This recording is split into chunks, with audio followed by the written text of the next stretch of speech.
Hi there. I am joined today by Dan Reid, the CEO at Framewerx. Dan, thank you so much for taking some time. Well, thanks, Victoria, for having me. Super excited to get started on this journey. Absolutely. So, I guess before we dive into the news that went live this week, Dan, I'd love to just hear a little bit more about you and then about Frameworx as a company. Oh, hard questions to begin with.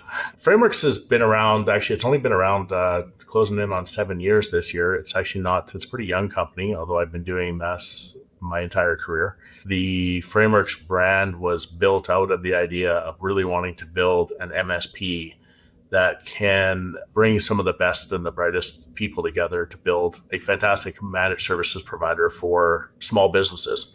We were born out of an enterprise, and so out of that, was really wanted to bring that level of expertise and everything down to the small medium business market that where it's sort of sorely needed. So, I know this week you have launched Neuralwerx. Could you tell me a little bit more about kind of how you describe that platform in your own words and what you wanted to accomplish with building it? A long time ago, actually, just sort of recognizing that AI was going to provide a much bigger challenge to the upcoming economy and the change of the workforce. It was born out of the need, obviously, to try to get ahead of that curve, right? It's going to happen to us. We know this. So we started off as an internal initiative. How can we start introducing AI into our technology stack to help us improve, obviously with the goal of getting things cheaper or faster, probably primarily faster more than it is cheaper. The idea is to bring that level of collective thought process into our customers, much faster approach. One of the challenges we've always had was keeping enough people on staff to respond to our clients and partners in a reasonable time frame, such that they can actually move forward. So that's exactly how it started. And was happy with the results. It wasn't until probably about 7 months ago we decided to not just make it an internal initiative.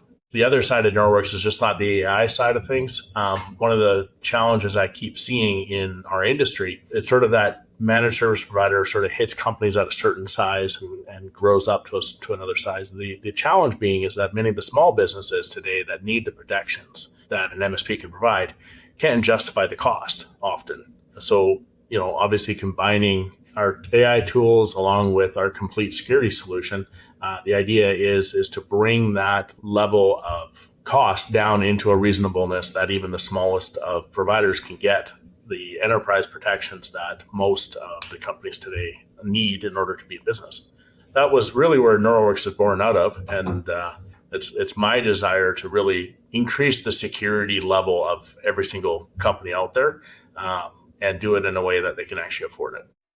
And when we talk about the kind of ways in which you are doing that, right, addressing the cost, addressing the kind of tooling that SMB needs to survive really in the state of the world at this point, what did you want Neuralwerx as a platform, as a system to kind of be able to do initially internally, to your point, and now as you kind of bring it into market?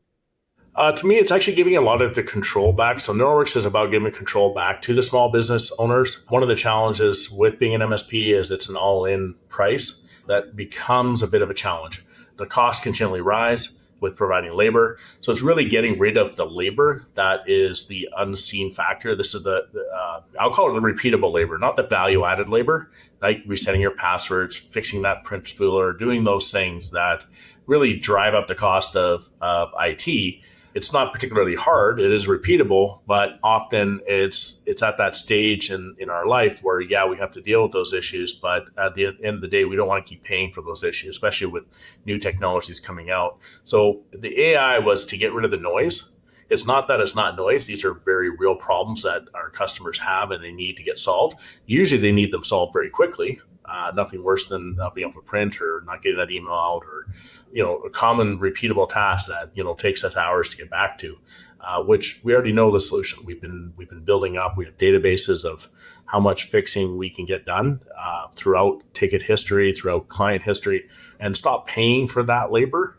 I call it the invisible labor. It's the stuff we don't want to pay for that we just want to get rid of. Right? It's not that we're not having those problems, but we don't need to pay someone to do those repeatable tasks, particularly when we want those people working on more important business challenges.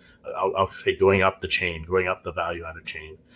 So Neuralwerx was really to address that. It's also kind of a soul sucking work. That's how I kind of explain it internally is, is AI going to take your job? Yes. Is it going to take your paycheck? Absolutely not. What you really want to look at AI doing is find that soul crushing work that you just don't want to do. That's the thing but it usually takes up 25 to 50% of your day. How do you get that gone?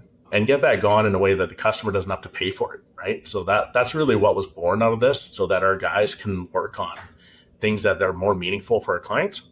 And because we've gotten rid of it, because that's what kind of happened. We started seeing this in our internal staff, and actually we launched our AI as an individual within our system. We started getting great feedback about how fast it was, and then we started saying, "Hey, this is something that everybody could use." Because it is getting rid of all that effort. So Neuralwerx was designed to get rid of all that high cost, low value labor, so that as a company that wants Neuralwerx, they don't have to pay for that anymore. That's not what they're paying for, a security package and all that noise at a consumable flat rate.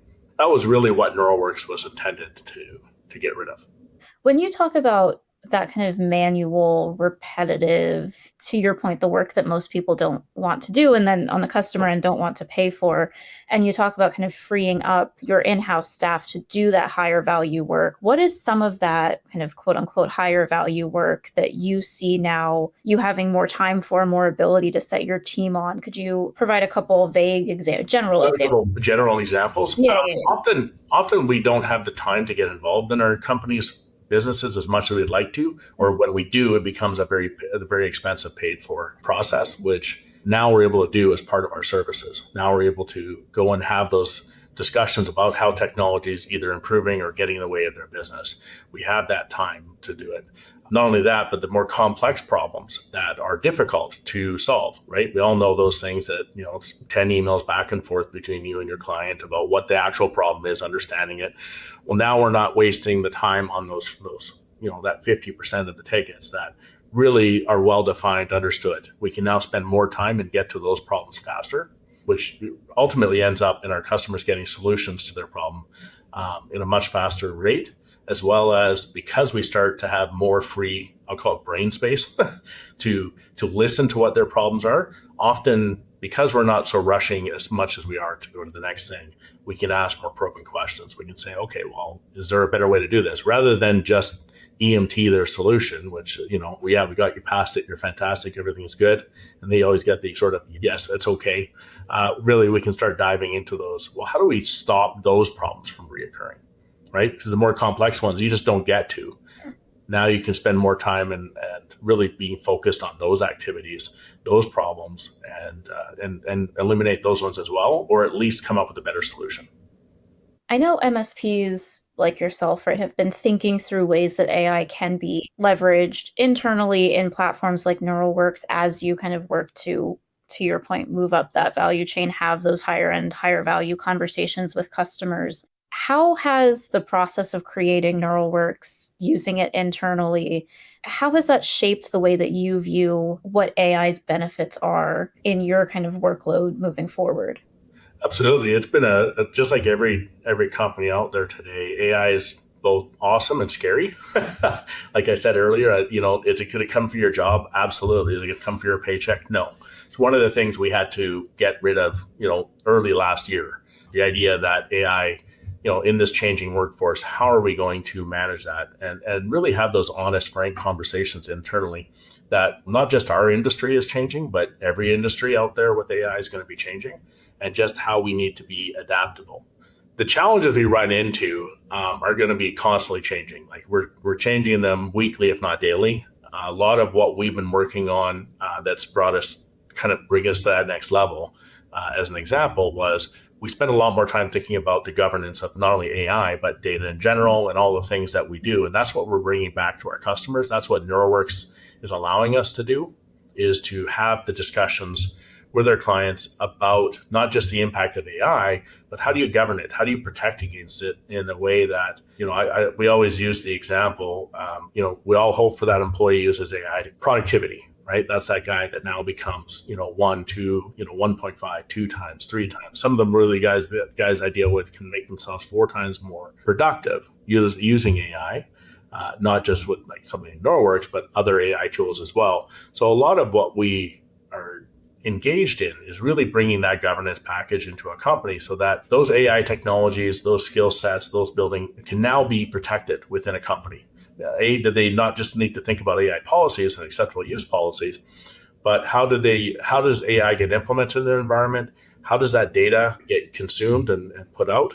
A common thing we run into is they think I paid for ChatGPT or I paid for Claude, therefore my information is protected because they read a little bit of the EULA, and in that EULA it says, "Hey, guess what? Your source data is not being used to train their algorithm."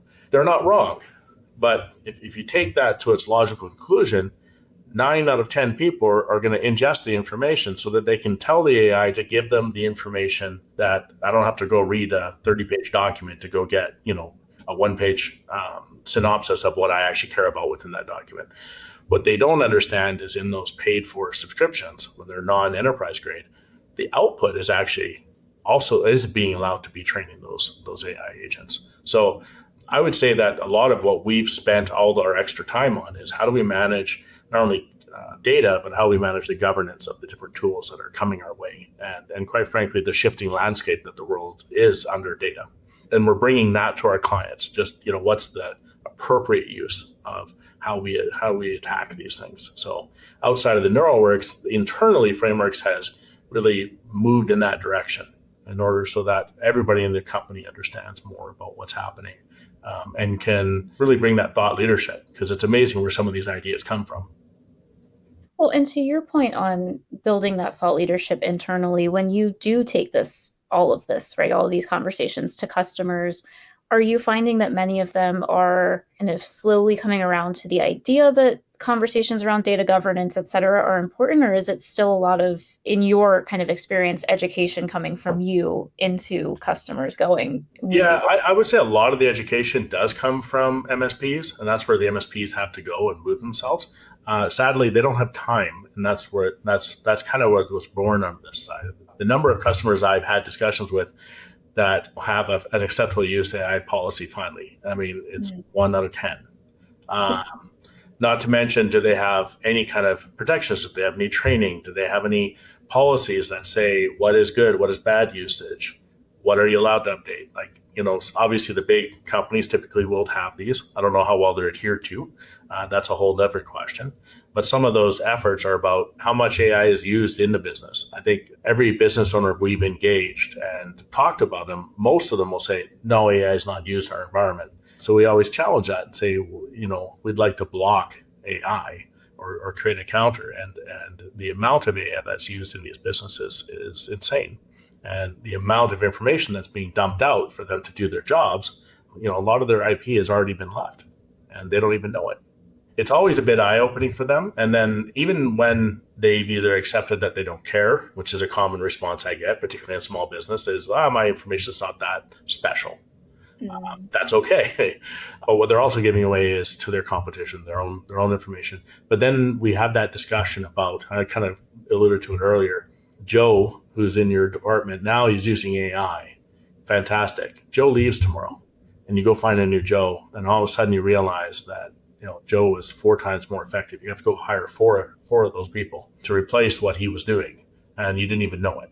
And that's a big danger, right? So that's where we're going to be going in this world, and that's some of these protectionisms and services we're trying to do as add-ons, because a lot of companies don't realize that when that individual leaves, they're on the hook to go find somebody who can do the same amount of work, and often they don't know how much AI was solving them. Best case scenario, Joe was using all that free time to do Sudoku. And then they only have to hire one more Joe. But, that's often not the case, right? Most people come to work wanting to work and want to do better. And so you end up in this position where you have no idea just how much AI is influencing their ability to do their work.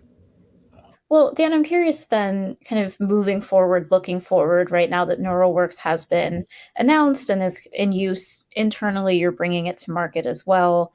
What excites you about kind of the future state of more people using the platform, you continuing to leverage the platform internally, and how much of a relief is it maybe that it's kind of finally at a go live state?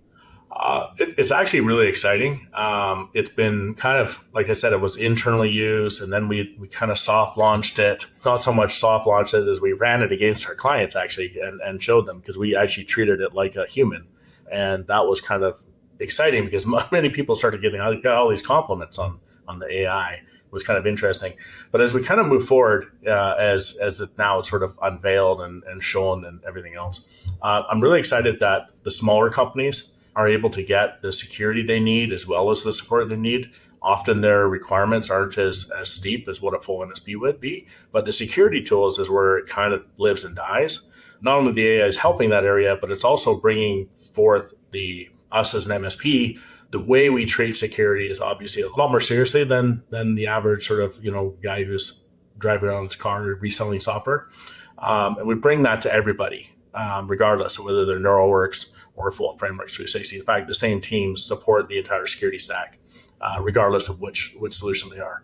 Interestingly enough, 9 out of the 10 clients who have, as we've been soft launching Neuralwerx, they all want the full managed service. Mm-hmm. They're excited because we're really separating the field of what is an MSP in terms of the governance side and the technology alignment. And I'll use that because it's a common term out there. What is those activities that we need to be doing? Those are not being done in Neuralwerx. And that's actually been the biggest complaint for smaller businesses, that they want to guide their own journey. They want to run at their own pace. Whereas MSPs typically are running with a group of companies that are typically moving a bit faster. Neuralwerx allows them to pick their own pace, but still get the protections of what they're doing. And the other interesting thing that's happened for us is, like I said, 9 out of 10 clients ended up wanting our full Framewerx managed services package because they know that Neuralwerx is part of it. But because of Neuralwerx, we've actually been able to reduce our pricing that is typically done because labor, getting rid of that service desk labor that is very expensive to get good people in there, and allowing us to redirect some of that money towards that governance side, that technology alignment that customers want. We always start that conversation of here's what it is, and then after we sort of show them what governance is, they're like, well, that's the thing we want. I'm like, yes, fantastic. We can absolutely provide that to you. But after we kind of show that how it's being provided, it's been a bit of a game changer out there, in my opinion, in terms of MSPs, because a lot of the MSPs will tell you what they're doing. Mm-hmm. And often they want to do the things, but they're aspirational, right? They aspirationally say, we're going to give you VCIO services. Have you defined what that actually is? That's not a life cycle management of your technology where, equipment has to be replaced. But that seems to be what's common in the industry. And really kind of dividing those two, we're going to see that bifurcation of how MSPs run, right? Are you going to be going up the value chain and helping small businesses and medium businesses grow through technology adoption and alignment? Or are you just going to solve, I'll call it, no offense to Walmart. Walmart provides a great product at a low price, right? And that's what really Neuralwerx is there, right? I mean, it's not designed to tell you what to do, but it is designed to provide an acceptable level of protections that will meet pretty much any cyber assurance audit. That's the whole purpose of it, is to give them that capability, a little bit more so too, as well as set them up for the things that they should be doing and ideally they will be doing in a way that doesn't feel like it's breaking the bank for them. Well, Dan, thank you so much. I appreciate the time you did spend kind of breaking down the platform announcement and talking a bit more broadly about the industry. If people want to learn more about Framewerx or about Neuralwerx, where should they go? Well, of course, I'm going to point you to both Framewerx and Neuralwerx. So Framewerx, of course, the company is www.framewerx, FRAMEWERX.ca. You'll see the works is all over our stuff. And of course, Neuralwerx is NEURALWERX.ca in order to find out more about what security tools are part of the solution, as well as the AI service desk. And if you want to learn more about either of the products solutions that we've talked about today, or more broadly about the channel industry, head to channelinsider.com. Dan, thank you again so much for taking the time. Thank you so much, Victoria.